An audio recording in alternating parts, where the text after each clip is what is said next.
வள்ளல் மீடியா நேயர்களுக்கு வணக்கம். பேசுறதுக்கே சில விஷயங்கள் அருவருப்பா இருக்கும், இல்லை இதெல்லாம் பேசணுமா அப்படிங்கிற மாதிரி தலைப்பெல்லாம் பல வாட்டி நம்ம கடந்து போயிடுவோம். ஆனால் சமூக சீர்கேடு அப்படிங்கிறது பெரிய லெவலில் எக்ஸ்பேண்ட் ஆகிட்டே இருக்க ஒரு விஷயத்தினால அப்படின்னா அதை பேசாம கடந்து போக முடியாது. அப்படிங்கிறதுனால இன்னைக்கு யாரை பத்தி எதை பத்தி பேச போறோன்றது உங்களுக்கு தெரியும். வணக்கம் பாரி. வணக்கம். எனக்கு சில விஷயங்கள்லாம் இருக்கும். சின்ன வயசுல இருந்தே பாத்தீங்கன்னா திருவிழாவுக்கு போனா இருக்கட்டும், இந்த விளையாட்டு சாமான் எல்லாமே எனக்கு எக்ஸைட்டிங். அதுவும் கிறிஸ்மஸ் வருது அப்படின்னா வீட்டுல டெக்கரேஷன் பண்றதுக்கு சில விஷயங்கள்லாம் இருக்கும். அந்த மாதிரி எதா இருந்தா கூட பாத்தீங்கன்னா நான் ஒரு குழந்தையா நினைச்சே மாறிடுவேன். ஒரு விளையாட்டு பொருள் அந்த மாதிரிலாம் இன்னைக்கு அதெல்லாம் பாக்குறப்பவே வேற ஏதோ ஒரு மீனிங் கொடுத்துட்டாங்க. அதுக்கு வேற ஒரு டெர்மினாலஜில வைரல் ஆக்கி விட்டுருக்காங்க. அப்படின்னாலே ஏன்னா இது ஃபர்ஸ்ட் நாள் ஃபன்னியா இருந்தது, ரெண்டாவது நாள் ஓகே தொடர்ந்து இது ஒரு ட்ரெண்டா போயிட்டு இருக்கு போல அப்படின்னு. மூணாவது நாள் பாத்தீங்கன்னா ஒரு சேனல் கூப்பிட்டு இன்டர்வியூ எடுக்கிறாங்க. நாலாவது நாள் 3 பேரை கூப்பிட்டு இதை பத்தி குளோரிஃபை பண்ணி எடுக்கிறாங்க. 5வது நாள் ஹேண்ட்பேக் உள்ள அவங்களோட ஹேண்ட்பேக் உள்ள என்ன நல்லா இருக்கும்ன்றாங்க. ஸோ இது அப்படி போயிட்டே இருக்கு, ப்ரொமோட் பண்ணி விட்றாங்க லிட்டரலா. இப்போ ஏடிகேன்னு நினைக்கிறேன் ஒரு ராப்பர், பிக் பாஸ்லாம் கூட வந்தாரு. அவர் திறமை இருக்கவங்களை கூப்பிட்டு பப்ளிசைஸ் பண்ணி விடுங்களையா, இது மாதிரிலாம் பண்ணலாமான்னு வாயை திறந்தே கேட்டாப்ல. இது மாதிரி நிறைய பேருக்கு ரொம்ப முகம் சுளிக்கும் விதமா இருக்கு. இதை நியாயப்படுத்துறதுக்கும் வருவாங்கல்ல ஒரு குரூப், அவங்களும் வந்துட்டாங்க. இதெல்லாம் உங்க கண்ணில் பட்டிருக்கிறதுக்கு வாய்ப்பு கம்மி தான். அன்னைக்கு நைட்டு நான் உங்களுக்கு எல்லாம் அனுப்பிச்சு விட்டேன், பாத்தீங்களா? அதுல நீங்க அனுப்புறதுக்கு முன்னாடியுமே ரெக்கமெண்டேஷன்லயே கொண்டு காட்டுது. ஒரு சேனலா இருந்தா பரவாயில்ல, 2 சேனலா இருந்தாங்க, 10-15 சேனல்ல பேசுறாங்க. அதை வேற எடுத்து பரப்புறதுக்கு நிறைய மீம் பேஜஸ். வயசுல அவங்க கம்மியா இருப்பாங்க, இருந்தாலும் நம்ம அக்கானே சொல்லிப்போம். அப்பதான் எல்லாருக்கும் தெரியும். அக்கான்னு சொல்லக்கூடாது, அந்த பொண்ணுன்னு நம்ம சொல்லிக்கிறது நல்லது. ஏன்னா தங்கச்சின்னு சொல்லலாமா? இல்ல வேணாம். அதாவது பெருமைக்கு மிக ஒரு செயலை ஒருத்தவங்க செய்யும் போது அவங்களை நம்ம உடன்பிறப்பாக கருதுதல் புரியுது, சிறப்பு. ஒரு ரொம்ப கேவலமான ஒரு வேலையை செய்யும் போது அவங்களை நம்ம உடன்பிறப்பாக கருதி அக்கா என்றோ தங்கை என்றோ இல்ல தாய் என்றோ அம்மா என்றோலாம் சொல்றது நம்ம குடும்பத்தை இழிவுபடுத்துறதுக்கு சமம். ஸோ அதனால அவங்களை அப்படிலாம் இல்ல, ஒரு பொண்ணு அப்படிங்கிற மாதிரி சொல்லிக்கலாம். அந்த பொண்ணுக்கு ஒரு ரொம்ப தப்பான ஒரு அக்காட்டம். இப்ப நம்ம டெய்லர் அக்கான்னு சொல்லும் பொழுது பிரச்சனை கிடையாது, இல்ல வேற ஏதோ ஜிம் அக்கா அது இதெல்லாம் நிறைய சொல்றாங்க. அதெல்லாம் அவங்க ப்ரொஃபஷனோட டைப் ஆன ஒரு விஷயத்தோட ஒரு அக்கான்னு ஆட் பண்ணி பேசிட்டு இருக்காங்க. ப்ரொடியூசர் அக்காலாம் ஒருத்தவங்க இருக்கிறாங்க. அதுல அவங்க செய்யற தொழிலுக்கு அடிப்படையில அவங்களுக்கு ஒரு பேரு அப்படி இருக்கும் பொழுது, ஆனா இவங்களுக்கு ஒரு பேரை கொடுத்து வச்சிருக்காங்க. ரொம்ப ஒரு அபத்தமான ஒரு விஷயம் அது.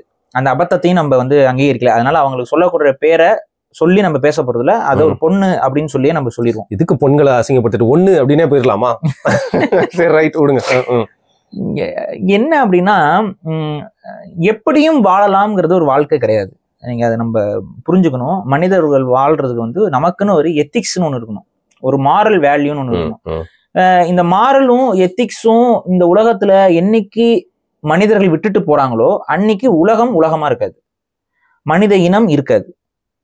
நமக்குள்ள ஒரு மாரல் அப்படின்னு ஒண்ணு இருக்கிறனால தான், அந்த மாரல் எத்திக்ஸ் வேல்யூன்னு நம்ம பிலீவ் பண்றதுனால தான் ஒரு சமூகமாக நம்ம இருக்க முடியுது, ஒரு சமுதாயமாக நம்மளால வளர முடியுது.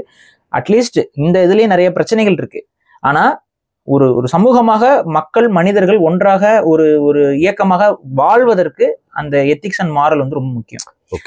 இந்த மாரல் அண்ட் எத்திக்ஸை நான் ஃபாலோ பண்ண மாட்டேன், எனக்கு மணி தான் அல்டிமேட்டு. ஸோ இந்த மணியை அடையிறதுக்கு என்ன மாதிரியான ஒரு விஷயத்தையும் நான் செய்ய தயாரா இருப்பேன் அப்படிங்கும்போது அது ஒரு தப்பான வாழ்வியல் அப்படின்னு சொல்லி அறிந்தவர்களால் சான்றவர்களால் சொல்லப்படக்கூடிய ஒரு கருத்து. இந்த மாரல் அண்ட் எத்திக்ஸை மீறவங்களை அரசாங்கங்களும் உலகம் முழுக்க பார்த்தீங்கன்னா குற்றவாளிகள்னு சொல்லுவோம், தண்டனைக்கு உட்படுத்தும். இப்ப இங்க என்ன விஷயம் அப்படின்னா, இந்த பெண் செய்யற செயல் அரசாங்கத்தால தண்டிக்க முடியாத செயலான்னு பாத்தீங்கன்னா அப்படி கிடையாது. அரசாங்கம் நினைத்தால் தண்டிக்க முடியும். இல்லங்க, அப்பலாம் தண்டிக்க முடியும். என்ன தப்பு பண்ணிட்டாங்க? பப்ளிக் நியூட்ரிட்டி ஸ்டில் ஏ கிரைம். ஹாப்பி ஸ்ட்ரீட்ல ஆல்மோஸ்ட் சரி ஃப்ரீயா விடுங்க. பப்ளிக் நியூடிட்டி, பப்ளிக் வல்காரிட்டி, பெண்களை கண்ணியம் இல்லாத விதத்தில் நடத்துதல், பெண்களை கண்ணியமற்ற முறையில் ப்ரொஜெக்ட் செய்தல், இது எல்லாமே ஹாப்பி ஸ்ட்ரீட்ல நடக்குது. ஹாப்பி ஸ்ட்ரீட்ல நடக்குதுங்க.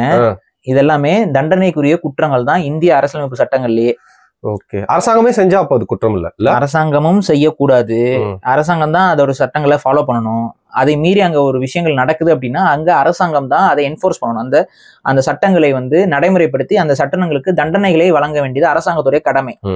இதை அரசாங்கம் செய்யல. இதை செய்யாதனால இந்த மாதிரியான வாழ்வியலை தேர்ந்தெடுக்கக்கூடிய ஒரு கூட்டம் உருவாகிட்டே வருது. அதுல ஒரு பொண்ணு தான் இந்த பொண்ணு. இப்படி ஒரு வாழ்வியலை அவங்க தேர்ந்தெடுத்திருக்காங்க. ஒரு மாடல் அப்படின்னா என்னங்க? மாடல்னா என்ன? 2 துண்டு மாடல் இருக்காங்க, ரியாலிட்டியா கேக்குறேன், நம்ம சார்காஸ்டிக் இதை வச்சு மாடல் மாடல் ஃபேஷன் இண்டஸ்ட்ரின்னு எடுத்துக்கிட்ட மாதிரி ஃபேஷன் இண்டஸ்ட்ரியிலுமே தான் கேக்குறேன். மாடல்னா யாரு? மாடல்னா இப்போ ஒரு ப்ராடக்ட் இருக்கு அப்படின்னா அதை போட்டா அதை மெருகேத்தி காட்டுற அளவுக்கு ஒரு எக்ஸாம்பிளா இருக்கிறாங்க இல்லையா, அந்த பாடி அவங்க யூஸ் பண்ணிப்பாங்க. அதுதான் வந்து மாடல். அது ஒரு ப்ரொஃபஷன். அதாவது ஃபார் எக்ஸாம்பிள் ஒரு மாடல் யாரா வேணாலும் இருக்கலாம். யாரா வேணா இருக்கலாம். இப்ப ஃபார் எக்ஸாம்பிள் ஒரு போன் கம்பெனி இருக்குன்னு வைங்க. அந்த போன் கம்பெனி அவங்களோட ப்ரௌச்சர்ஸ் இதுல எல்லாம் ஒருத்தங்க போன் யூஸ் பண்ற மாதிரி காட்டுறாங்க. அப்படிங்கும்போது அங்க ஒரு மாடல், அது ஒரு பொண்ணா இருக்கலாம், ஒரு பையனா இருக்கலாம், ஒரு குழந்தையா இருக்கலாம். ஒரு குழந்தை வந்து அந்த போனை யூஸ் பண்ற மாதிரி அப்படின்னு. ஃபார் எக்ஸாம்பிள் இப்ப ஹேண்டிகேப், கண் பார்வை அற்றவர்களுக்கு ஒரு பொருள், டிஃபரெண்ட்லி ஏபிள்டு அவங்களுக்கு ஒரு போனோ இல்ல ஏதோ ஒரு தொலைத்தொடர்பு சார்ந்த ஒரு விஷயம் இருக்குன்னா அதுக்கு தகுந்த மாதிரி ஒரு மாடல் இருப்பாரு. அவங்களை கூப்பிட்டு வந்து அவங்க இது பண்ணுவாங்க. இப்ப ஆடை இதெல்லாம் இருக்கு எடுத்துக்கிட்டீங்கன்னா அந்த ஒரு ஸ்லிம் ஃபிட்டுக்கு தகுந்த ஒரு மாடல் இருப்பாப்ல, லார்ஜ் ஃபிட்டா இருக்கக்கூடிய பிளஸ் சைஸ் மாடல் இருப்பாங்க. அப்ப மாடல்ங்கிறவங்க யாரு அப்படின்னா இந்த விளம்பர விஷயங்கள்லயோ இல்ல ஒரு வணிகத்திற்கு ஒரு பொருளை வந்து மக்களிடம் கொண்டு போய் சேர்ப்பதற்கு அவர்கள் ஒரு நடிக்கக்கூடியவர்களாக ஒரு அந்த ஒரு மாதிரியான ஒரு விஷயம் விளம்பரத்தில் நடிக்கிறவங்க, அதுக்கப்புறம் வந்துட்டு இந்த மாதிரியான ட்ரெஸ்ஸஸ் இதெல்லாம் தங்களை வந்து காட்டிக்கொண்டு இது பண்றவங்க, இதுதான் மாடல். இதுல வந்து பாத்தீங்கன்னா சிம் சூட்ஸ் இருக்கும், ஜட்டி பனியனு இந்த மாதிரி இதெல்லாம், இதுக்கும் மாடல்கள் உண்டு. அப்ப அவங்க அதெல்லாம் அந்த உள்ளாடைகளை போட்ட மாதிரி அவங்க போட்டோ எடுக்கிறாங்க, இது பண்றாங்க. இதெல்லாம் வந்து தொழில். ஆனா இது அப்படி இருக்கா நடைமுறையில் அப்படின்னு பாத்தீங்கன்னா இப்ப அப்படி இல்லை. இன்னைக்கு மாடல் அப்படின்னா என்ன அப்படின்னா ஆன்லைன் ப்ராஸ்டியூஷன் பண்ணா மாடலுங்கிறாங்க. அப்படியா? ஆமா, ஆன்லைன் ப்ராஸ்டியூஷன் பண்ணா மாடல். மாடல்ங்கிறவங்க ஒரு கம்பெனி கிட்ட ஒப்பந்தம் போட்டு அந்த கம்பெனியோட ப்ராடக்ட்ஸை வியாபாரம் பண்றதோ அந்த கம்பெனிக்காக ஒரு போஸ்ட் கொடுக்கறதோ அது நார்மல். ஒரு மாடல் வந்து தன்னுடைய கவர்ச்சியை வந்து எந்த ஒரு இதுவும் இல்லை, நான் சும்மா கவர்ச்சி காட்டுறேன் அப்படின்னா அது மாடலிங்க கிடையாது. எதுக்குமே நீங்க மாடலிங் பண்ணல. மாடலிங்னா என்ன? ஒரு பொருளை நீங்க வியாபாரப்படுத்துறதுக்கு உங்களோட உடலையோ இல்லை உங்களுடைய முகத்தையோ பயன்படுத்தினீங்கன்னா ஒரு மாடல். இல்ல நான் வந்து எந்த பொருளை ப்ரொமோட் பண்றனோ இல்லையோ என் ஸ்கின்னை நான் ப்ரொமோட் பண்றேன்னா அது மாடலிங்கே வராது. கரெக்ட் தானே? அவங்களோட வாதப்படி அவங்களே பொருள், அவங்கள அதை விற்கிறாங்க, ப்ரொமோட் பண்றாங்க, மாடல். பொருள் வந்து அவங்க கிடையாதுங்க, அவங்க பொருள் ஆயிட்டாங்கன்னா அது அவங்க நினைக்கிறாங்கன்னு சொல்றாங்க. அது பேர் தான் ப்ராஸ்டியூஷன். ஒரு பெண் தனது உடலை பொருள் என்று கருதினால் அது பேர் ப்ராஸ்டியூஷன். புரியுதுங்களா? மாடலிங்ல அந்த பெண்ணுடைய உடல் வந்து பொருள் கிடையாது, பொருள் வேற. அந்த பொருளுக்கு அந்த உடலையே அவங்க பயன்படுத்திக்கிறாங்க, அவ்வளவுதான். அவங்க அதை ட்ரெஸ்ஸை போட்டுக்கிட்டு வந்து நிப்பாங்க, அவ்வளவுதான். அர்னால்டு கூட தான் வந்து மிஸ்டர் ஒலிம்பியா, அவர் ஒரு மாடல் தான். அவர் உடம்பு காட்டி தான் இது பண்றாரு. அவர் ஆணுங்க, ஆணுடைய உடம்புல வந்து காம வந்து கட்டமைக்கப்படலை, புரியுதுங்களா? ஆனா பெண்ணுடைய உடம்பில் காமம் என்பது கட்டமைக்கப்பட்டு இருக்கு. அதெல்லாம் யாரும் இங்க மறுக்க முடியாது. ஒரு ஆணுடைய பிசிக்கல் ஃபீச்சர்ஸ்ல அவர் உடம்பை காட்டுறதும் ஒரு பெண் வந்து தன் உடம்பை முழுமையாக காட்டுதலுக்கும் நிறைய வித்தியாசங்கள் இருக்கு, புரியுதுங்களா? ஏன்னா ஆணுடைய உடல் அழகை வைத்து ஒரு பெண் வந்து அவங்கள ரசிக்கிறதான்னா கிடையாது. அப்ப சரத்குமார் பத்தி சொன்னது எல்லாமே பொய்யா? இல்லங்க, அவருக்கு வந்து ஒரு தனி ஃபேன்ஸே இருக்காங்க, அவரோட கட்டுமஸ்தான உடம்புக்கு. கட்டுமஸ்தான உடம்பு அது ஓகே. ஆனா அதன் அடிப்படையில பெண்கள் வந்து ஒரு ஆணை தேர்ந்தெடுப்பாங்க அப்படிங்கிறது பச்சை பொய். பெண்களுடைய செலெக்ஷன் வந்து விஷுவல், ஆமா, விஷுவலா அவங்க பார்க்க மாட்டாங்க. அவங்க வந்து அவருடைய கேரிங்கு, அவங்க நமக்கு எப்படி ப்ரொவைடிங்கா இருக்கிறாங்களா, அவங்களுடைய ஜென்டில்னஸ் எப்படி இருக்கு, எப்படி கைண்டா நடந்துக்கிறாங்க, இதெல்லாம் தான் டிசைடிங் ஃபேக்டரா இருக்குமே ஒழிய அந்த ஆணுடைய கட்டுமஸ்தான உடம்பு அப்படிங்கிறது தான் டிசைடிங் ஃபேக்டரா இருந்துச்சு அப்படின்னா மனித இனத்துல எல்லாருமே கட்டுமஸ்தா தான் இருந்திருப்பாங்க, புரியுதா? ஏன்னா கட்டுமஸ்தான உடம்புக்கு பிறக்கிறவங்க அவங்களும் அப்படி இல்லையே. மனிதர்களுக்குள்ள எவ்வளவு வேரியேஷன் இருக்குல்ல, மிக்சிங் ஆஃப் ஜெனடிக்கல் பூல்ஸ் இருக்குல்ல. ஸோ இது நான் என்ன சொல்றேன், இது வந்து பெண்கள் அப்படி அந்த இடங்கள்ல செலக்ட் பண்றது இல்லை. ஆண்களை அவங்க எப்படி செலக்ட் பண்றாங்கன்னா அவங்களுடைய தன்மையின் அடிப்படையில அவங்க அந்த பர்டிகுலர் பொண்ணுகிட்ட எப்படி நடந்துக்கிறாங்க அப்படிங்கிற அடிப்படையில தான் பெண்கள் வந்து ஆண்களை தங்களுடைய இணைகளை தேர்ந்தெடுக்கிறாங்க. இவர் நல்லா கட்டுமஸ்தா இருக்காப்ல அதுக்காக தேர்ந்தெடுக்கணும். இப்ப அப்படி பார்த்தா எல்லா படங்கள்லயும் வில்லனும் கட்டுமஸ்தா தான் காட்டுறாங்க. வில்லன் மேல எத்தனை பெண்களுக்கு வந்து காதல் வந்துடும், புரியுதா நான் சொல்றது? ஸோ அங்க அது கேரக்டர் மேட்டர்ஸ். பெண்களுடைய ஜட்ஜ்மெண்ட் அப்படிதான் இருக்கு, ஆனா ஆண்களோட ஜட்ஜ்மெண்ட் அப்படி கிடையாது. உள்ளத்தை பாக்குறாங்க பசங்க இல்ல. பிசிக்கல் ஃபீச்சர்ஸை நம்ம ஃபர்ஸ்ட் ப்ரையாரிட்டைஸ் பண்ணிடுறோம். ஆண்கள் வந்து ஒரு பெண்ணுடைய வெளிப்புற தோற்றத்தை தான் அதிகமா ப்ரையாரிட்டைஸ் பண்றாங்க. அவங்களோட குணமையோ அவங்களுடைய அவன் கவர்ச்சின்னு இல்லை, அவனுக்கு பிடிச்ச மாதிரி உருவத்துல இருக்கணும் அந்த பொண்ணு முதல்ல. அதுக்கப்புறம் தான் அவன் வந்து அந்த பொண்ணுகிட்ட பழகவே ஆரம்பிப்பான். உருவத்தால ஈர்க்கப்படுறது ஆண்கள். ஒரு பெண்ணுடைய மனசை பார்த்து காதல்லாம் ஆண்களுக்கு இல்லை. அதனாலதான் வந்து இன்னைக்கு வந்து மாமியார் குடும்ப மருமகள் சரியில்லை, இந்த பிரச்சனை எல்லாம் இருக்குன்னா ஒரு ஆண் வந்து தனக்கு தேவையான பொண்ணு எப்படிப்பட்டவளா இருக்கணும்னு அது எந்த ஒரு இதுவுமே யோசிக்காம தான் அவன் கல்யாணம் பண்றான். அப்ப என்ன ஆகுது, அவன் குடும்பத்துக்கே அது செட் ஆகாத பெண்ணா இருக்கலாம், அவங்க சண்டை அதிகமா இருக்கிறது, அவங்களால வந்து அவன் அழகு பொருத்தம் பார்த்திருப்பாங்க, டவுரி பார்த்திருப்பாங்க. இது ரெண்டும் தான். அதுவும் ஆண்கள் பாக்குறது இல்ல. அந்த டவுரி பாக்குறது எல்லாம் வந்து ஆண்களோட அம்மாக்கள் பாக்குறது, அப்பாக்கள் கூட இல்ல. இதெல்லாம் பெண்களே தங்களுக்கு தானே வைத்துக் கொள்ளக்கூடிய சூனியங்கள் தான் இந்த விஷயங்கள்லாம். நல்ல ஆய்வு செஞ்சு பார்த்தா தெரியும். அப்ப இதுதான் ஒரு ஆணுக்கும் பெண்ணுக்கும் இருக்க டிஃபரன்ஸ். அப்படி இருக்கும் பொழுது ஒரு பெண் வந்து தனது பெண்ணுடைய உடலே அழகுதான், இதுல எல்லாம் யாருக்கும் எந்த மாற்று கருத்து இல்லை. எல்லா பெண்களோட உடலும் அழகுதான். அதனாலதான் எல்லா ஆண்களும் இணை தேடும் பொழுது எல்லா விதமான பெண்களுக்கும் அவங்க இணையாக இருக்கிறார்கள். ஸோ யாரும் இணை இல்லாமல் போய்விட்டார்கள்ங்கிற அந்த ஒரு இது ரொம்பவே கம்மி தான் மனித சமூகத்துல. அப்ப பெண்ணுடைய உடலுக்கு அழகு என்பது ஒண்ணு இருக்கு. அந்த உடலை கவர்ச்சிப்படுத்துதல் அப்படிங்கிறது தப்பு. ஏங்க உடல்னு ஒன்று இருக்குன்னா அது ஏங்க கவர்ச்சிப்படுத்துதல் அப்படின்னா, அது ஏன் மாரலி தப்பு அப்படின்னா, இது மாரலி தான் தப்பு. இது வந்து சட்ட ரீதியா ஒரு பெண்ணை கவர்ச்சிப்படுத்தவே கூடாது அப்படின்னா, ஒரு தரங்கட்டத்தனமா ஒரு பெண்ணை காட்டக்கூடாது. ஒரு பெண்ணை வந்து இப்போ ஒரு ஃபார் எக்ஸாம்பிள் ஒரு ராணியா காட்டுறாங்க, அப்ப அந்த காலத்து ஒரு பெண்ணாக காட்டும் பொழுது அந்த கேரக்டருக்கு தகுந்த மாதிரி ஒரு உடையில காட்டுறாங்க அப்படிங்கும் பொழுது அது கவர்ச்சிப்படுத்துதல் இல்லை, ஒரு ஆபாசப்படுத்துதல் இல்லை. ஆனா ஒரு ஃபார் எக்ஸாம்பிள் ரொம்ப மங்களகரமான ஒரு ட்ரெஸ்ஸிங்கை கூட கவர்ச்சியா போட முடியும், ஒரு ரொம்ப கவர்ச்சியான ஒரு ட்ரெஸ்ஸும் கூட டிக்னிஃபைடா போட முடியும். அப்ப அங்க கவர்ச்சிங்கிறது வேற, அந்த உடைகள்ங்கிறது வேற. நம்ம வந்து ஒரு ஜீன்ஸ் போட்டாங்க, ஒரு டிஷர்ட் போட்டாங்க, அதனால அது கவர்ச்சி அப்படி கிடையாது. கவர்ச்சிங்கிறது வேற.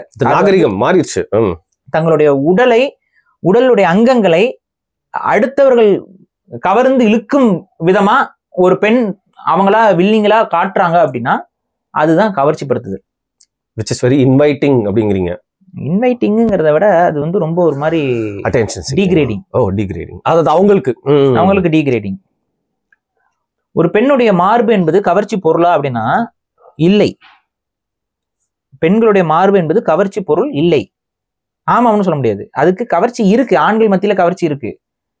ஒரு குழந்தைக்கு அது என்ன, ஃபீடிங், அது சாப்பிட்றதுக்கான ஒரு பொருள் ஒரு குழந்தைக்கு. ஒரு ஆணுக்கு அது காம இச்சையை தூண்டக்கூடிய ஒரு விஷயமா இருக்கலாம். ஆனா ஒரு குழந்தைக்கு அது ஒரு அவங்க அம்மாவோட ஏற்படக்கூடிய ஒரு அடிப்படையான ஒரு உணவு, அந்த உணவு கிடைக்கக்கூடிய இடம், கனெக்ஷன்.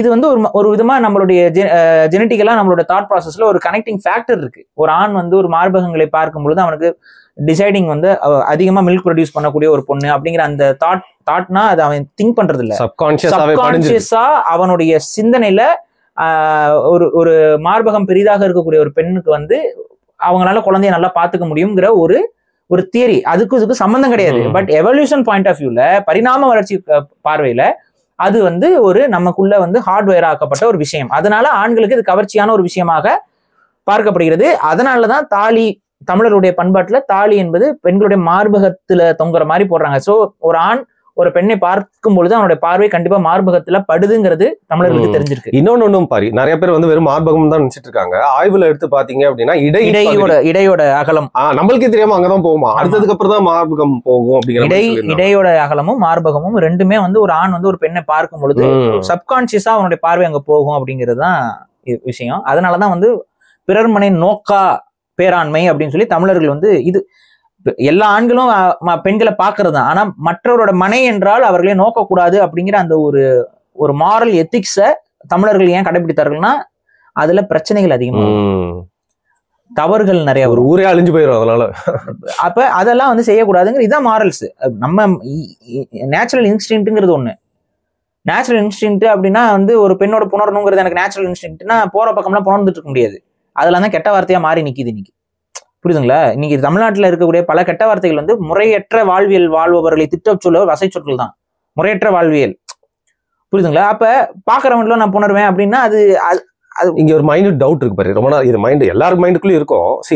யாருமே உத்தமங்க இல்ல. மனசு படி பார்த்தா டக்குன்னு ஒரு அட்ராக்ஷன்ல பாத்துருவோம். ஆனா நீங்க சொல்றது அந்த பார்த்ததுக்கு அப்புறம் நம்ம மனசை கட்டுப்படுத்திட்டு ஒருநிலைப்படுத்துறது சரின்றீங்க. தொடர்ந்து அதை பார்த்து அதை ஃபீட் பண்ணிட்டே இருக்க கூடாது. என்ன சொல்றேன், வல்காரிட்டி. சின் அப்படின்னா இது ஒரு சின் அப்படின்னு வச்சுக்கோங்க.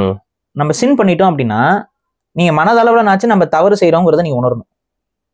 மனதளவுல ஒரு தவறு அப்படிங்கறத அவன் உணர்ந்தாதான் அவன் தவறை செய்ய மாட்டான். இந்த கில்ட் ஃபீல்னு ஒண்ணு சொல்லுவாங்கல்ல, அந்த கில்ட் ஃபீல் இல்லை இன்னைக்கு அவனுக்கும். இப்ப ஒரு வண்டியில நமக்கு முன்னாடி ஒரு பெண் நிக்கிறாங்க, அவங்கள அபியூஸ் ஒருத்தன் பண்றான், அவனுக்கு என்ன இல்லாதனால அவன் அந்த அபியூஸ் பண்றான், அந்த கில்ட் ஃபீல் தானே, அவனுக்கு நல்லாவே தெரியும் அது தப்பு அப்படின்ட்டு. மாரல் எத்திக்ஸே மைண்ட்ல இல்ல. அப்ப அந்த மாரலி நம்ம செய்யறது தப்பு அப்படிங்கிறது அவனுக்கு தெரியணும். அப்பதான் அவன் அதை கிராஸ் பண்ண மாட்டான், அந்த லிமிட்டை கிராஸ் பண்ண மாட்டான். ஃபார் எக்ஸாம்பிள், இப்போ ஒரு ஒரு அழகான பொண்ணு உங்களுக்கு பாக்குறீங்க, ரோட்ல போகும்போது பாக்குறீங்க, உங்களுக்கு அந்த பொண்ணை பிடிக்குது, எப்படியா அந்த பொண்ணை அடுத்த முறை சந்திக்கணும்னு நீங்க ஆசைப்படுறீங்க, நீங்க என்ன பண்ணுவீங்க? ஓப்பனா சொன்னா எல்லாரும் என்ன பசங்க பண்ணுவாங்க, அந்த பொண்ணை ஸ்டார்ட் பண்ணி போவாங்க. இது நேச்சுரல். பட் ஆனா இது தப்பு. புரியுதா? நேச்சுரல் என்ன, சரி அவர் பொண்ணை பிடிச்ச பொண்ணை நம்ம கிட்ட, அந்த பொண்ணு எங்க இருக்காங்கன்னு இன்னுமே தெரியாது, திரும்ப நம்ம போட முடியாது, அந்த பொண்ணை எப்படியாவது நம்ம தெரிஞ்சுக்கணும், அவங்க எங்க போறாங்கன்னு தெரிஞ்சுக்கணும் அப்படின்னு ஒரு எண்ணம் என்பது ஒரு ஆணுக்கு வருவது இயல்பே. ஆனா அந்த இயல்பு சரியா என்று ஆய்வு செய்து பார்த்தால் தவறு. அப்ப இந்த இடத்துல உங்களுக்கு கில்ட் இருக்கணும். அப்ப அந்த கில்ட் உங்களுக்கு பில்டப் இருந்துச்சுன்னா நீங்க ஃபாலோ பண்ணிட்டே போனாலும் அந்த பொண்ணு எதுவும் பண்ண மாட்டீங்க. புரியுதா? ஸ்டாக் பண்ணிட்டே போவீங்க, அந்த பொண்ணு உங்களை திரும்பி பார்த்து முறைக்கும், எல்லாம் பண்ணும், வீட்டை பாத்துருவீங்க, சரி ஓகே இதுதான் வீடு, இங்கதான் அந்த பொண்ணு வருது. அதுக்கப்புறம் என்ன பண்ணுவீங்க, அந்த பொண்ணுக்கு பிரச்சனை இல்லாத விதத்துல அந்த பொண்ணை வந்து சந்திக்கிறதோ இல்ல வந்து பேசுறதோ இதோ அதுக்கு அடுத்த கட்டது. நான் என்ன சொல்றேன், அப்ப அந்த ஒரு ஃபாலோ பண்ணி போறவனுக்கு அந்த கில்ட் இருந்துச்சுன்னா அந்த பொண்ணுக்கு எந்த ஹார்மும் நடக்காது. ஆனா அந்த கில்ட் அவன்கிட்ட இல்லைன்னா அந்த பொண்ணு வந்து கண்டிப்பா ஒன்றும் இல்லை, ஒரு பொண்ணை ஃபாலோ பண்ணிட்டு போறீங்க, இப்ப அந்த பொண்ணு கேட்குது எதுக்கு நீங்க பின்னாடி வரீங்க அப்படின்னா, அடுத்த அந்த கான்வர்சேஷன் என்ன ஆகும்? நல்லவனா இருந்தா அந்த கில்ட் அவனுக்கு இருந்தா என்ன பண்ணுவாங்க? தயங்கி ஓடி போயிடுவான். இல்லைங்க இல்ல சும்மா தான் வந்தேன் பார்த்தேன், சாரி ஏதோன்னு சொல்றேன். இல்ல ரொமான்டிக் ஹீரோவா இருந்தா நீங்க என்ன பண்ணுவீங்க? இல்ல பார்த்தேன் உங்களுக்கு பிடிச்சிருந்துச்சு, எங்க இருக்கீங்கன்னு தெரிஞ்சாதான் அடுத்த முறை உங்களை பார்க்க முடியும் அப்படிங்கறதுக்காக ஒரு பிட்ட. என் ஃப்ரெண்ட் ஒருத்தர் என்ன பண்ணுவோம், பஸ் ஸ்டாண்ட்ல அந்த பஸ் பொண்ணு ஏறிடும் பார்த்துட்டே இருப்பான் ப்ரோ. பஸ் கிளம்பணும்னு ஒரு பேப்பர்ல வந்து அவனோட வீட்டு லேண்ட்லைன் நம்பர் எழுதிட்டு ஓடி போய் அந்த பொண்ணு மேல போட்டு ஓடிடுவான் ப்ரோ. அது வேஸ்ட் தான். ஏன்னா அந்த பொண்ணு ஒண்ணு பாத்துருக்கோம்லடா, அடுத்த நாள் அவங்க அப்பா அம்மா யாரும் எடுத்துட்டு போறாங்கன்னு போன லேண்ட்லைன் பக்கத்துலயே நின்றுப்பான் ப்ரோ. என்ன ப்ரோ இது? சோ ஏதோ ஒண்ணு சொல்லி அந்த பொண்ணுகிட்ட பேசி சமாளிச்சிருவீங்க. பட் அந்த கில்ட் உங்ககிட்ட இல்லைன்னா என்ன ஆகும்? அதான் நடக்குது, ரேப் நடக்குது, மொலஸ்டேஷன் நடக்குது. அப்ப நான் என்ன சொல்றேன், அந்த இயற்கையாகவே எல்லா விஷயங்களும் இருந்தாலும் the guilt has to be there. இது தப்பு, இது நம்ம பண்றது ஒரு மாரலா எத்திக்ஸா சரியில்லை அப்படிங்கிற அந்த லிமிட் உங்களுக்குள்ள, அந்த மனசுக்குள்ள இந்த சில இங்கிலீஷ் படம், அந்த கார்ட்டூன்ல எல்லாம் சொல்லுவாங்க, இங்க பக்கம் ஒரு கொம்பு வச்சுட்டு ஒண்ணு உட்காரும், வந்து ஒரு ஏஞ்சல் வந்து ஒண்ணு உட்காந்துட்டு இது ஒண்ணு சொல்லும் அது ஒண்ணு சொல்லும். அது அந்த ஒரு டிபேட் உங்களுக்குள்ள இருக்கணும். மனசாட்சி அதான் மனசாட்சி. அந்த மனசாட்சி உங்களுக்கு உழுக்கணும். டே நீ என்ன பண்ற, என்ன பண்ணிட்டு இருக்க, நீ இப்படிதான், இதுக்கு தான் உன்னை வீட்டுல படிக்க வச்சாங்களா, இதுக்கு தான் உன்னை காலேஜ் அனுப்புனாங்களா, இந்த மனசாட்சி இருந்துச்சுன்னா உங்க அம்மா அப்படி பார்த்தா என்ன பண்ணுவோம், தங்கச்சி அப்படி பார்த்தா நீ என்ன பண்ணுவ? இந்த மனசாட்சி கேட்கும் போதுதான் அவன் வந்து அந்த தப்பை செய்யாம அவன் அந்த கில்ட்ல இருந்து ஓகே அப்படின்னு சொல்லி நிப்பான். இன்னைக்கு இந்த மனசாட்சி யாருக்கும் இல்லை, புரியுதுங்களா? யாருக்கும் இல்லை. அப்ப இந்த இடத்துல ஒரு சொசைட்டி உருவாகுது அப்படின்னா அந்த உருவாக்கத்துக்கு காரணமாக இருக்கக்கூடியது எல்லாமே ரொம்ப ஆபத்தா போய் முடியும். இப்ப நம்ம இந்த விஷயத்துக்கே வந்துருவோம். இந்த பொண்ணு வந்து அந்த மனசாட்சி அந்த பொண்ணுக்கு இருக்கா? அந்த பொண்ணுக்கு இதுல காசு வரும், மாற்றுக்கிறது இல்லை. நமக்கு என்ன பணம் வரும், சம்பாத்தியம் வரும், அதுக்கு கூட என்னென்னலாம் வரும், எவ்வளவு ஆபத்தெல்லாம் வரும், அதெல்லாம் அந்த பொண்ணுக்கு தெரியுதான்னு தெரியல நமக்கு. இப்படி யோசிங்க, நீங்க ஒரு பெரிய ரவுடி, இப்போ நீங்க ஒரு பெரிய ரேபிஸ்ட்னு வச்சுக்கோங்க, நார்த் இந்தியாவில் இருக்கீங்க. சரி ப்ரோ, ஒத்துக்கிறேன், உங்களுக்கு சொல்லல. இல்ல சொல்றேன், இல்ல லொகேஷன் மாறணும், ஓகே, அந்த கேரக்டருக்குள்ள அப்படியே போயிருங்க. அது மாதிரிலாம் இருக்காங்க தானே உலகத்துல இருக்காங்க. இப்ப இந்த பொண்ணோட வீடியோ வந்து அவர்கிட்ட போகுது, அவர் ஒரு சப்ஸ்கிரைபர். இந்த 6500 சப்ஸ்கிரைபர் பண்ணி வச்சிருக்காங்களே வெட்டி பயலுக, வீணா போன தண்ட பயலுக. இந்த வீணா போன தண்ட 6500 பயல்கள்ல ஒரு பையன் அந்த ரவுடி, அவன் பாக்குறான் இந்த பொண்ணு வந்து நமக்கு ஒரு நாள் வீட்டுக்கு வரணும்னு அவன் நினைக்கிறான். அவன் ஈஸியா ஒரு கடத்தல்காரன், ஒரு ரேபிஸ்ட், ஒரு பெரிய பவர் டு டு இட். இப்ப அவன் கண்ணுல இந்த மாதிரி நீங்க வந்து ஆபாசமா இந்த பிரச்சனையில மாட்டிக்கிட்டீங்க, அவன் பார்த்துட்டான். இப்ப அவன் ஆசைப்படுறான். இதுக்கு பாசிபிலிட்டி இருக்கா இல்லைன்னு மட்டும் சொல்லுங்க. மர்தவங்க ஷாலா அப்படின்னு அந்த போனை பார்த்துட்டு உடனே ஜீப் எடுத்து கிளம்பிடுவாங்க ப்ரோ. இப்ப இதுக்கு பாசிபிலிட்டி இருக்கா இல்லையா? இப்ப இந்த பாசிபிலிட்டி இருக்குங்கிற பட்சத்துல இப்ப இந்த பொண்ணோட நிலைமை என்ன ஆகும்? இப்ப அந்த பொண்ணு வந்துட்டு நீங்க எனக்கு சப்ஸ்கிரைப் பண்ணி பார்த்தீங்களா, என்னோட எக்ஸ்க்ளூசிவ் கண்டென்ட்டோட முடிஞ்சுது, நான் உங்க கூட எல்லாம் எந்த வித பிசிக்கல் ரிலேஷன்ஷிப்ல நான் இருக்க முடியாது அப்படின்னு சொல்லிச்சுன்னா அவன் அடுத்து என்ன பண்ணுவான்? பண்ணுவான். அப்ப நீங்க பண்ற இந்த லைஃப் ஸ்டைலு உங்களுக்கே எவ்வளவு பெரிய ஆபத்து. நீங்க ஒரு மாடலா இருந்துட்டு போங்க, ஆனா இது மாடலிங் கிடையாது. 25 லட்சம் பேர் ஃபாலோ பண்றாங்க. 25 எத்தனை பேர் ஃபாலோ பண்றாங்களான்னு தெரியல. சப்ஸ்கிரைப் பண்ணிருக்கேன் கிட்டத்தட்ட வந்து 6500 பேர் சப்ஸ்கிரைப் பண்ணி வச்சிருக்காங்க அந்த பிள்ளைய. இந்த பொண்ணுடைய இந்த பொண்ணுடைய எக்ஸ்க்ளூசிவ் கண்டென்ட் என்ன இளவு அந்த பொண்ணு என்னத்த எவ்வளவு முதல்ல சந்தா எவ்வளவு ஏதாவது தெரியுமா உங்களுக்கு? அதான் 400 ரூபான்னு போட்டுருக்கு. 400 ரூபா கட்டி இது பாக்குறாங்க. 399 ஒன்லி. 400 ரூபா போட்டு ஒரு சந்தா போட்டு அதை வந்து 6500 பேருக்கு மேல கட்டியிருக்காங்க. அப்ப மாசம் 26 லட்சம் வருது கணக்கு. மாசம் 26 லட்சம் அந்த பொண்ணு தன்னுடைய உடம்பை காட்டுவதற்கு. நம்ம சப்ஸ்கிரைப் பண்ண சொன்னா பண்ண மாட்டாங்களே பாரு. தயவு செய்து கொஞ்சம் சப்ஸ்கிரைப் பண்ணு. அவங்க எல்லாம் வந்துடாதீங்க. அவங்க சொல்லுங்க, ஜெனரலா நம்ம பாக்குறவங்களே. இப்ப நான் என்ன கேக்குறேன்னா, என்ன தொழில் இது? இதுதானங்க ஆன்லைன் ப்ராஸ்டியூஷன். இதுக்கு வேற என்னங்க பேர் வைக்க முடியாது? ஆன்லைன் ப்ராஸ்டியூஷன் தானே இது பேர் என்ன? என் உடம்ப பாக்குறதுக்கு நீ காசு கட்டி பாக்குற அப்படின்னா, ஒரு பொண்ணோட அன்பையும் அந்த பெண்ணோட உடலை பாக்குறதுக்கு நான் காசு கட்டுறேன் அப்படின்னா அதுக்கு பொருள் என்னங்க? அது பேர் காதலா இல்ல வந்து இது prostitution, online prostitution, digital prostitution. Digital ப்ராஸ்டியூஷனை இன்ஸ்டாகிராம் அலோ பண்ணுது. டிஜிட்டல் ப்ராஸ்டியூஷனை இந்திய அரசு கண்டுக்காம இருக்குது. தமிழக அரசு என்ன பண்ணுது? டிஜிட்டல் ப்ராஸ்டியூஷனை ப்ரமோட் பண்ணுது யூடியூப் மீடியாஸ் கூப்பிட்டு வச்சு. என்ன டிஜிட்டல் ப்ராஸ்டியூஷனை ப்ரமோட் பண்றது? நீங்களா என்னடா சேனல் நடத்திட்டு இருக்கீங்க? வெக்கம் கட்டுவாங்களா? எத்தனை முக்கியமான சேனல்ஸ் வந்து கூப்பிட்டு வச்சு இன்டர்வியூ எடுத்துட்டு இருக்கு பாருங்க. பாரி பொழைக்க வேணாமா பாரி? நீங்களே நல்ல விஷயம் 4 பேசுறீங்க, எவரும் பார்க்க மாட்டான். ஏதாவது ஒரு விஷயத்துல ஒரு உள்ள கருத்து சொருவி கொடுத்தாதானே பாரி பாக்குறேன். என்ன கேக்குறேன்னா, இந்த ஆபாசத்தை இன்னைக்கு இந்த புள்ள பேசுது. இந்த புள்ள இப்படி வந்து ஒரு மாசம் 25 லட்சம் சம்பாதிக்குது. நாளைக்கு ஒரு பொண்ணு பாக்குறதுக்கு கொஞ்சம் அழகா இருக்குன்னு வச்சுக்கோ, அந்த பொண்ணுக்கு அந்த என்ன வருமா வராதா? கண்டிப்பா வரும். அப்ப ஒரு பையனுக்கே பொண்ணா மாறணும்னு கூட தோணும். இல்லங்க பொழைச்சிக்கலாம் அப்படின்னு நினைச்சுப்பாங்க. அதான் சரி, அதை மாறி இருக்காங்களே. சோ இது நான் என்ன சொல்ல வரேன்னா, இது வந்து எவ்வளவு ஒரு தப்பான ஒரு வழிகாட்டல். இந்த வழிகாட்டல் எப்படி அரசாங்கம் வந்து எந்த ஒரு நடவடிக்கை எடுக்காம கண்டுக்காம இருக்குது? மாரல் பாலிசிங்லாம் அரசாங்கம் எப்படி பண்ண முடியும்? இது மாரல் பாலிசிங்கே இல்லையே. இது ஆன்லைன் ப்ராஸ்டியூஷன்ல இல்லைன்னு சொல்ல முடியுமா? இது ஆன்லைன் ப்ராஸ்டியூஷன். ப்ராஸ்டியூஷன் வந்து இன்னைக்குமே தடை செய்யப்பட்ட ஒரு விஷயம் தான். இல்லையே தலைவா, பிம்ப் பண்ணா மட்டும்தானே பிடிப்பாங்க. நான் என்ன கேக்குறேன், அவன் கூட இருக்கிற ஒரு பாய் ஃப்ரெண்ட் ஒருத்தர் இருக்கானே, அவன் பிம்ப் பண்றான். அவன் தானே பாதுகாப்பா இருக்கான். பிம்பா தானே இருக்க முடியும். அவன் எப்படி பாய் ஃப்ரெண்டா இருக்க முடியும்? பாய் ஃப்ரெண்ட்னா யாரு? பெஸ்டி. அதெல்லாம் யாருன்னு கேட்டீங்கன்னு ரிலேஷன்ஷிப்ல ஒருத்தர் இருக்கானா, அவன் யார்? அவன் இந்த பொண்ணே தான் சொல்லுது என் கூட ஒருத்தர் ரிலேஷன்ஷிப்ல இருக்கான் அப்படின்ட்டு சொல்லுது. அவனும் அதே பேர் வச்சு கூப்பிடுறானாங்க. சரி இருக்கட்டும், ரிலேஷன்ஷிப்ல இருக்கான்னு இது சொல்லுது. நாங்க வந்து ஹாப்பி ரிலேஷன்ஷிப்ல இருக்கோம்ட்டு. பிம்பை தவிர்த்து எவனாவது இந்த பொண்ணோட ரிலேஷன்ஷிப்ல இருக்க முடியுமா? அது ஹாப்பி ரிலேஷன்ஷிப்ல. ஏண்டா உன்னுடைய நீ வந்து கல்யாணம் பண்ணிக்கணும்னு நினைக்கக்கூடிய ஒரு பொண்ணை, அந்த பொண்ணே வந்து தன்னோட உடம்ப வந்து அடுத்தவனுக்கு வியாபாரம் பண்ணிட்டு இருக்கு. அது உனக்கு ஓகேவா இருக்குன்னா நீ மாமாவா இல்லாம வேற யாரா இருப்ப? நீ யாரா இருப்ப? Pimp only. அவன் எல்லா பிம்பும் வந்து நாங்க மாமாங்க, நான் தான் அந்த இந்த படத்துல ஏதோ ஒரு படத்துல நான் இந்த ஏரியா மாமா, இந்த டேமேஜஸ்க்குலாம் அப்படியே வந்து கணக்கெடுத்து இருப்பாங்க. பிம்ப் வந்து டிஸ்கிரேஸ்ல தான் இருப்பான். அவன் தன்னை மறைச்சிட்டு தானே வாழ்ந்துட்டு இருப்பான் ஒரு பிம்பு. அப்படிதான் லவ்வர் வந்து பிம்பு, இந்த பொண்ணு வந்து ப்ராஸ்டியூஷன் பண்ணிட்டு இருக்கு, ஆன்லைன்ல பண்றாங்க. கேஸ் பண்ண முடியும். டிடிஎஃப் வாசன் வண்டி ஓட்டுனதுக்கெல்லாம் கேஸ் போட முடியும் இந்த அரசால. இந்த பிள்ளைய வந்து அரெஸ்ட் பண்ணி ஒரு கேஸ் போட முடியாதா? போட முடியும், ஆனா போட மாட்டாங்க. ஏன்னா அவங்களுக்கு அக்கறை கிடையாது. இந்த பொண்ணு மாதிரி ஆட்களை இந்த சமூகம் ஏற்றுக்கொள்ளும் பொழுது இந்த சமூகம் என்னவாக மாறி இருக்குங்கிற ஒரு அடிப்படை புரியல. என்னவா மாறி இருக்கும்? மெயின் ஸ்ட்ரீம் யூடியூப் சேனல்ஸ்ல கூப்பிட்டு அதை நியாயப்படுத்தி மக்களுக்குள்ள புகுத்துறாங்க. அதுதான் இங்க நான் தான் சொல்றேன்ல, இந்த மாதிரியான கேரக்டர்ஸ் வந்து ஆக்சுவலா வந்து முகத்தை வெளியில காட்டுறதுக்கு அஞ்சணும். பட் அவங்களால காட்ட முடியுது. அவங்க செய்யறது தப்பே இல்லைன்னு சொல்லி பேச முடியுது. அதன் மூலமா ஒரு பெரிய வருமானத்தை அவங்களால வாங்க முடியுது. அரசாங்கத்தினால எந்த ஒரு தலையீடையும் செய்ய முடியல. கேட்டா வந்து அது பாலிசி இந்த பாலிசி அவங்களாம் விருப்பப்பட்டு பண்ணும்போது நம்ம தலையிட முடியாது, அது பண்ண முடியாது. அப்படிலாம் கிடையாது. இந்த இன்ஸ்டாகிராம் எத்தனை குழந்தைங்க பார்த்துட்டு இருக்காங்க. Even though it is not meant for them. Instagram ஏதாவது ரெஸ்ட்ரிக்ட் பண்ணுதா?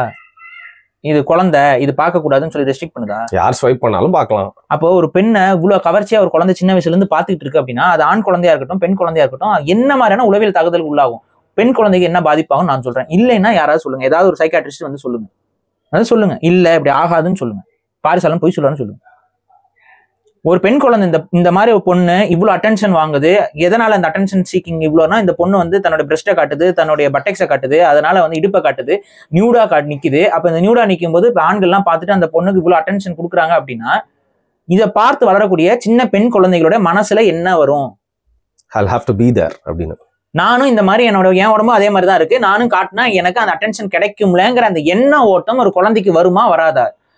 அப்ப அதுக்கு தகுந்த மாதிரியான ஒரு சுச்சுவேஷனுக்கு அந்த குழந்தை போகும்போது அந்த மாதிரி செயல்படுமா படாதா?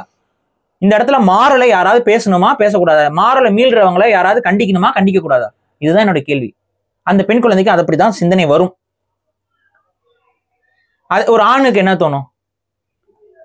ஓ, ஒரு பொண்ணுன்னா கமெண்ட்ஸ் எல்லாம் போய் படிப்பான். கமெண்ட்ஸ்லாம் நீங்க பார்த்துருப்பீங்க. அந்த கமெண்ட்ஸ் போய் படிப்பான். ஓ, ஒரு பொண்ணு வந்து இப்படிதான் நம்ம ட்ரீட் பண்ணணும், ஒரு பெண்ணை எப்படி நம்ம மதிக்கணும், அந்த பெண்ணுக்கு பெரிய பிரஸ்ட் இருந்தா நம்ம மதிக்கணும், அந்த பெண்ணு வந்து நல்லா இப்படி உடம்ப காட்டுறவளா இருந்தா நம்ம அவங்கள பார்க்கணும், அவங்கள எவ்வளவு அசிங்கமானாலும் பேசலாம், அந்த பொண்ணு வந்து ஒன்னும் கண்டுக்காது. இப்ப இந்த பொண்ணை வந்து அசிங்கமா கமெண்ட் அடிக்கிறாங்க, அந்த பொண்ணு வந்து அதை வந்து டேக் இட் ஈஸிங்கிற மாதிரி அதை உட்காந்து வீடியோ போட்டுட்டு இருக்கு. நான் என்ன கேட்கிறேன், இந்த பிஹேவியரை இது ஆக்சுவலா என்டோஸ் பண்றதுதான், வளர்த்து விடுறதுதான், என்கேஜ் பண்றாங்க. அசிங்கமா பிஹேவியர்ஸ் வீடியோக்கு முன்னாடி அசிங்கமா பண்ணுது அந்த புள்ள. அதெல்லாம் யாரும் கூப்பிட்டு வச்சு கேட்பாங்கன்னு பார்த்தா ஒரு இன்டர்வியூல இல்ல. உங்க ஹேண்ட்பேக்ல என்ன வச்சிருக்கீங்க, எத்தனை வச்சிருந்தா என்னடா உனக்கு? அவங்க ஒரு பெண்ணோட ஹேண்ட்பேக்ல என்ன இருந்துச்சு நீ தெரிஞ்சு நீ என்ன கிளிக்க போற? இதெல்லாம் ஒரு இதுன்னு மீடியா உட்காரங்க உட்காந்து வெக்கமே எல்லாம் இழிச்சுக்கிட்டு பண்ணிட்டு இருக்காங்க. அசிங்கமா அந்த பிள்ளைகிட்ட பேசுறது. அடுத்து அந்த பொண்ணு உடனே எனக்கு செக்ஷனா ரொம்ப பிடிக்கும்.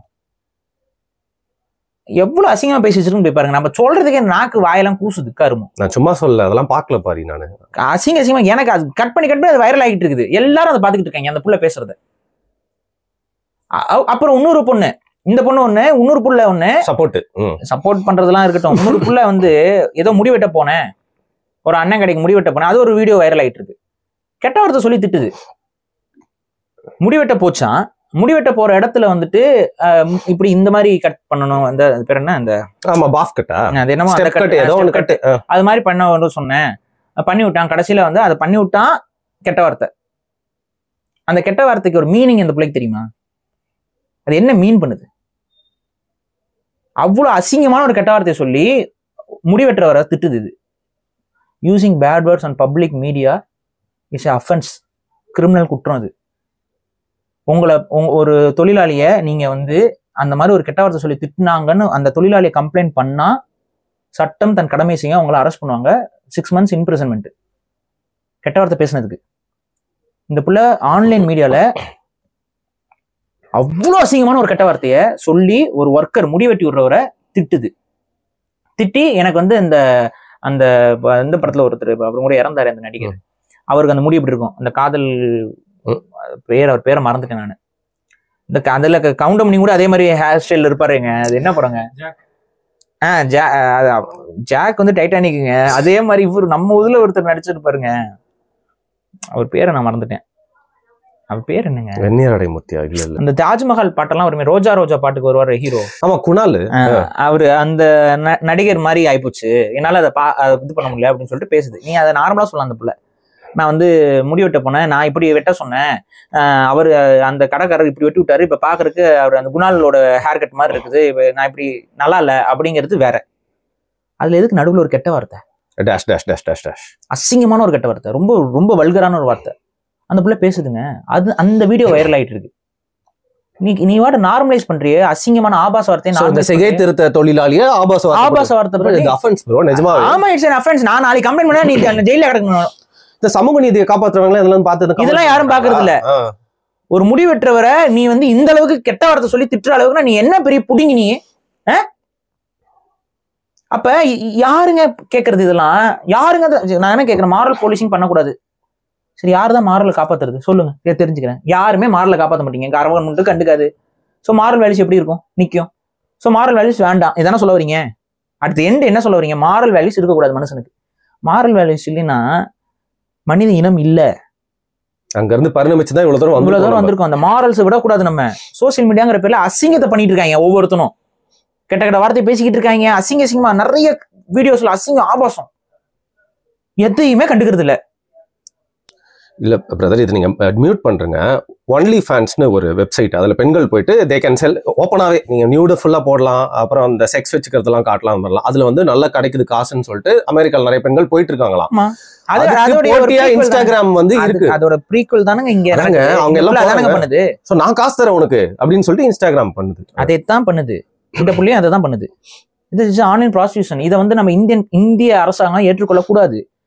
இந்தியன் கல்ச்சர் இதுக்கு அனுமதிக்க கூடாது. நமக்கு ஒரு கல்ச்சர், நம்ம நாட்டுக்குன்னு ஒரு கல்ச்சர் இருக்கு, நம்ம மக்களுக்குன்னு ஒரு பண்பாடு இருக்கு, அது நமக்குன்னு ஒரு மாரல் இருக்கு, நமக்குன்னு ஒரு வேல்யூஸ் இருக்குன்னா அதுதான் நம்மளோட அடையாளம். அதை அழிக்கிறதுக்கு ஒரு வேலையை இவங்க எல்லாம் பண்ணிட்டு இருக்காங்க அப்படின்னா நம்ம தான் இதுக்கு வந்து ரெஸ்பான்சிபிள். நம்ம இதெல்லாம் கண்டுக்காம இதெல்லாம் பேசக்கூடாது, இதை பத்தி கண்டுக்க வேணாம், இது ஒன்றும் ஆகாது, போறவன் கெட்டு போறவன் தானே. இதுல எனக்கு என்னன்னா, டெய்லர் அக்காவுக்கு வீடியோ போட்டவங்க எல்லாம் இவங்களுக்கு சப்போர்ட் பண்றாங்க. இவங்க பண்றது தப்பு இல்லையா, புரியுதா? டெய்லர் அக்கா உடம்ப காமிக்கும் போது தப்புன்னு சொன்னவங்க இந்த புள்ள உடம்பே தான் காட்டுது, தப்பு இல்லையா, பாக்குறவன் மேல தப்பான். என்ன எதற்கே டபுள் ஸ்டாண்டர்டா அலையிறீங்க எல்லாம்? அங்கேயும் தப்பு இங்கேயும் தப்பு, ரெண்டு பேரும் இன்டென்ஷனும் ஒண்ணு. தப்பு இது. நம்ம உடம்புக்கு ஆண்கள் வந்து நம்மளை பாக்குறாங்க அப்படின்னு நினைக்கிற அந்த தாட் ப்ராசஸ் ஒரு பெண்ணுக்கு இருக்கக்கூடாதுன்னு தான் நம்ம பேசுறோம். இந்த பிள்ளைக்கு இருக்காது. அதன் மூலமா if she is going to be successful, இந்த தாட் ப்ராசஸ் எல்லா பிள்ளைகளுக்கும் வரும். அதை நம்ம தம்பி வேற வந்து சப்போர்ட் பண்ணி வேற ஒரு வீடியோ பாட்டாலும் திருந்த மாட்டீங்களா ப்ரோ? சரி, ஓகே. பண்ணக்கூடாது. தப்புனா தப்பு, யார் செஞ்சாலும். அந்த பொண்ணுக்கு வந்து ஒருத்தன் சிம்பு சுத்திட்டு இருந்தான். இப்ப அவன் பாவம் அடிபட்டு போயிட்டான். அப்பப்ப அவனுக்கு ஞாபகம் வரும்போதெல்லாம், அவனுக்கு அந்த வன்ம லைட்டை எட்டி பார்க்கும் போதெல்லாம் பஜ்ஜி கடைன்னு தேடி தலைவான். அந்த சிம்புக்கும் உங்களுக்கு வித்தியாசம் தான் போயிடும். கருப்பு ஸ்கிரீன். சோ இதுதான் விஷயம். இந்த பொண்ணோடைய இதை நம்ம அங்கீகரிக்க முடியாது. இது ரொம்ப அசிங்கமா பண்றாங்க. பேசுறதும் வல்காரிட்டி அதிகமா இருக்கு. ரெண்டாவது வந்து நான் வந்து போர்ட்ரே பண்ணி நான் இப்படி கேட்கறேன், அந்த பொண்ணுகிட்டே கேட்போம். இவ்வளவு நேரம் பேசுனதெல்லாம் சமூகம், அரசு, இதெல்லாம் இப்ப அந்த பொண்ணுகிட்ட கேட்போம். நாளை பின்ன உனக்கு கல்யாணம் பண்ணணுங்கிற எண்ணம் இருக்கா இல்லையா? இல்ல அட்லீஸ்ட் நீ கல்யாணம் பண்ணணும் இல்ல, யாராவது ஒருத்தவங்க கூட வாழ்ந்து ஒரு குழந்தைய பெத்தெடுத்து ஒரு அடுத்த ஜென்ரேஷன் உனக்கு அம்மான்னு கூப்பிடுறதுக்குன்னு ஒரு கிரியேச்சர் வரணுமா வேண்டாமா? தெரியலையே, அந்த பொண்ணு தான் கேட்கணும். சப்போஸ் அப்படி ஒரு குழந்தை வருது, அந்த குழந்தை உன் அம்மான்னு கூப்பிடுது, உன்னோட நியூட் போட்டோஸும் உன்னோட இந்த மாதிரியான கவர்ச்சி போட்டோஸும் ஆன்லைன் முழுக்க ஸ்ப்ரெட் ஆயிருக்குன்னா அந்த குழந்தையோடைய வாழ்க்கை அது எப்படி இருக்கும்? இந்த ஒன்லி ஃபேன்ஸ்னால ஒரு சின்ன பையன் தற்கொலை பண்ணிட்டான். அவங்க அம்மாவோட அவனோட ஸ்டூடெண்ட்ஸ் ஃப்ரெண்ட்ஸ்லாம் அவங்க சப்ஸ்கிரைபர்ஸ், அவங்க அம்மாவோட சப்ஸ்கிரைபர்ஸ். அவன் வந்து கொண்டு வந்து காட்டுறான். அந்த பையன் சூசைட் பண்ணி செத்து போயிட்டான். குழந்தைகளுக்கு அது நடக்கும். புள்ளிங்கெல்லாம் இருக்காதுன்னு சொல்லாதீங்க, இருக்கும் கண்டிப்பா. இல்ல, அற்புதமான கருத்தை தான் சூப்பர் டீலக்ஸ் படத்துல தியாகராஜன் குமாரராஜா காமிச்சிருப்பாரு. அப்ப என்ன காமிச்சாரு தெரியல. இல்லங்க, அந்த படத்துல இந்த மாதிரி ஒரு சப்ஜெக்ட் தான் ஹேண்டில் பண்ணிருப்பாரு அப்படின்னு. சரி, நான் என்ன சொல்றேன்னா, இது வந்து தப்புனா தப்பு. நாளைக்கு உங்களுடைய ஃபியூச்சர் ஜென்ரேஷனுக்கு ரொம்பவே ஒரு அசிங்கத்தையும் அவமானத்தையும் தான் இதுல ஏற்படுத்த போறீங்க. உங்களுக்குமே இதுல சேஃப் கிடையாது. உங்களுடைய சேஃப்டியும் பாதிப்புக்கு. I don't care about your safety. நான் அதை தெளிவாக சொல்றேன். நீங்க எக்கட கேட்டா எனக்கு ஒன்றும் பிரச்சனை இல்லை. ஆனா நீங்களும் அதுல பாதிப்புக்குள்ளாவீங்க. உங்களை பார்த்து இன்ஸ்பயர் ஆகிற பெண்களும் அதுக்குள்ள பாதிப்புக்குள்ளாவாங்க. உங்களை இன்னைக்கு சப்போர்ட் பண்ணிட்டு பேசிக்கிட்டு உங்களுக்கு சப்ஸ்கிரைப் பண்றவனும் அவன் பாதிப்புக்குள்ளாவான். ஏன்னா அவன் காசை கொடுத்துட்டுறாங்கிறது இல்ல, அவனுடைய மென்டாலிட்டி என்ன, அவனோட மென்டாலிட்டி என்ன, அவனோட மொராலிட்டி என்ன.